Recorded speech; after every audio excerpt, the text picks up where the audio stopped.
조금 놀랐습니다. 아이패드 미니가 기대 이상으로 가볍게 느껴졌기 때문입니다. 그도 그럴 것이 제가 메인으로 사용하는 태블릿은 아이패드 프로 12.9인치 5세대입니다. 여기에 아이패드 본체보다 무겁다는 매직 키보드까지 달고 다니면 아이패드 미니와의 무게 차이는 극명해집니다. 가장 크고 무거운 아이패드와 가장 작고 가벼운 아이패드를 함께 사용해보니 서로의 장단점이 명백히 드러났는데요. 이번 영상은 프로 12.9인치 유저의 미니 6세대 사용기입니다. 첫 번째, 크기와 무게입니다. 아이패드 미니를 처음 손에 딱 쥔 순간 느낄 수 있었습니다.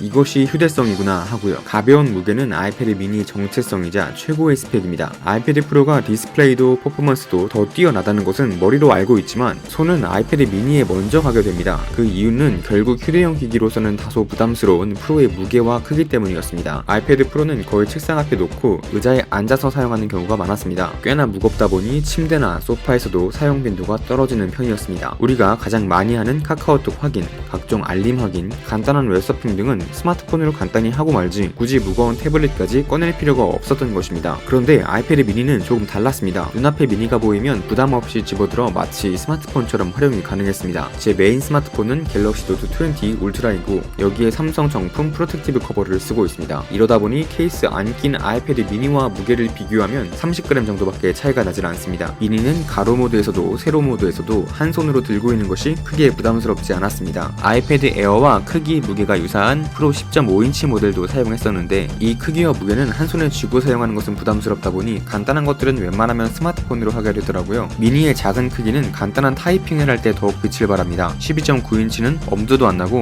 10.5인치 모델을 쓸 때도 터치 키보드의 활용은 부담스러웠는데 미니의 경우 스마트폰처럼 터치 키보드 사용이 가능하니 편리했습니다. 정리하면 아이패드 미니는 가장 손이 자주 가게 되는 아이패드입니다. 그동안 아이패드 프로를 생산성 높게 사용해보려고 매직 키보드도 쓰고 여러 시도들을 해봤지만 딱히 아이패드 프로로 생산성 높은 일을 하게 되지는 않더라고요. 그 이유는 본격적인 일은 PC나 맥을 이용해서 하지 굳이 태블릿으로 할 필요가 없었기 때문입니다. 결국 가장 많이 사용하는 앱은 아이패드 프로나 미니나 역시 유튜브였고 그마저도 미니로 유튜브를 더 많이 보게 되니 저의 용도에 맞는 디바이스는 프로보다는 오히려 미니 쪽이었구나 느꼈습니다. 두 번째는 휴대성입니다. 책상 위에서 쓰기에는 이 아이패드 프로가 쾌적하지만 어디 들고 나가기에는 사실 좀 부담스럽습니다. 이러니까 외출 전에 아이패드 프로를 들고 나갈까 말까 고민하게 되고 쓸 일이 없을 것 같다 싶으면 책상에 그대로 놓고 나가는 날이 많았습니다. 이 아이패드 프로를 가방에 챙겨 갔는데 밖에서 안 쓰고 그냥 도로 들어오면 가방만 무겁고 괜히 들고 나왔다 싶은 생각이 들 수 있는데요. 아이패드 미니는 들고 나갔다가 밖에서 안 쓰더라도 딱히 억울하지 않습니다. 늘 휴대하고 다니기에 부담이 없는 것입니다. 언제든 부담 없이 들고 다닐 수 있다는 장점은 아이패드로 스케줄러나 다이어리를 쓰시는 분께 더 크게 다가갈 것 같습니다. 저도 종이로 된 스케줄러를 오래 썼었는데요. 종이에 볼펜을 꾹꾹 눌러 쓰는 맛은 정말 포기하기 어려운 것이지만 그럼에도 아이패드 다이어리 여러 장점들 때문에 사용자층이 넓어지고 있죠. 이 수천만원 사이즈의 방대한 양의 정보를 기록하고 확인할 수 있고요. 필기구를 따로 휴대할 필요 없이 애플 펜슬 하나가 다양한 색깔의 볼펜, 형광펜, 수정 테이프 역할을 하니 간편합니다. 따라서 휴대하기 좋은 디지털 수첩이 필요한 분들께는 아이패드 미니가 참 괜찮습니다. 하지만 수첩, 간단한 스케줄러의 용도가 아니라 나는 다이어리 꾸미기를 하고 싶다 하시는 분께는 화면 사이즈가 아쉬울 것입니다. 바로 세 번째가 필기입니다. 아이패드 프로로 애플 펜슬을 쓸 때는 손날이 아이패드 위에서 안정적으로 지지할 수 있었는데요. 미니의 경우 화면 끝쪽으로 가면서 필기 자세가 아무래도 자주 바뀌게 되므로 불편함은 있습니다. 간단한 메모나 스케줄러 작성의 경우 필기량이 많지 않기 때문에 불편함은 조금 감수하더라도 휴대성을 선택할 것 같고요. 하지만 노트 필기를 하며 공부를 하겠다 싶으면 미니는 피하는 것이 좋겠습니다. 필기감 자체는 아이패드 프로와 유사했는데요. 그래도 차이가 느껴진 것이 있다면 바로 주사율 차이입니다. 미니로 필기할 때는 글씨가 펜촉을 굉장히 빠르게 잘 따라온다는 느낌이었다면 120Hz의 프로로 필기할 때는 글씨가 펜촉을 따라오는 느낌을 넘어서서 글씨가 펜촉에 딱 붙어서 써지는 느낌이었습니다. 다음 할 이야기가 바로 디스플레이입니다. 저는 미니에서 가장 아쉬웠던 점이 주사율인데요. 120Hz를 지원하는 태블릿과 스마트폰을 메인으로 쓰다가 60Hz의 아이패드 미니를 써보니 역체감이 상당했습니다. 그리고 홈 화면에서는 60Hz 이하로 프레임 드랍이 일어나는 느낌을 받을 때도 종종 있었습니다. 사용하다 보면 적응이 될 줄 알았는데 일단 가장 많이 사용하는 스마트폰이 120Hz이다 보니 아이패드 미니의 60Hz는 적응이 잘 되지 않았고 쓸 때마다 아쉬움을 느끼게 되더라고요. 미니는 젤리 스크롤 이슈도 있는데요.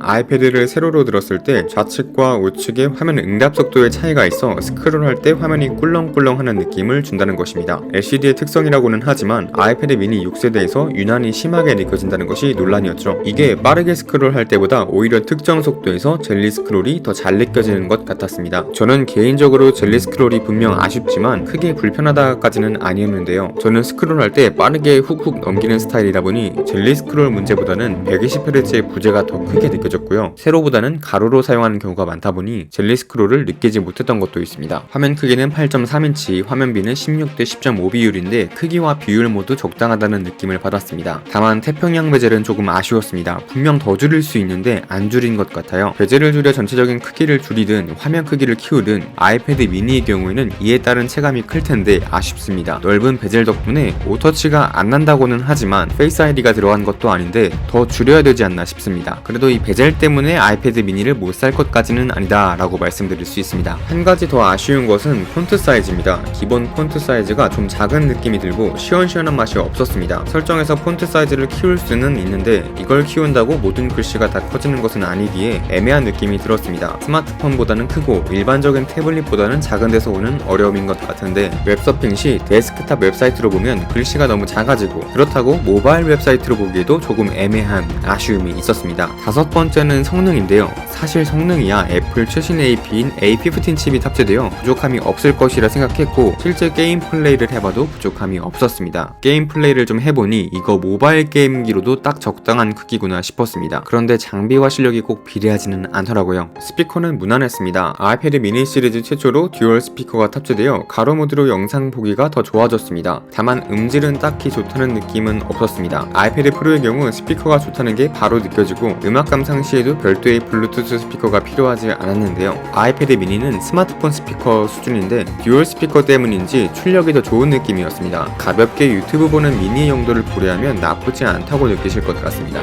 다음은 카메라인데요. 전 후면 1200만화소 카메라가 탑재되어 있는데 사실 태블릿으로 사진 찍을 일이 별로 없죠. 더 가볍고 더 좋은 카메라가 달린 스마트폰으로 찍는 것이 일반적입니다. 12.9인치 프로도 이 카메라를 딱히 쓸 일이 별로 없었는데 미니 역시 마찬가지였습니다.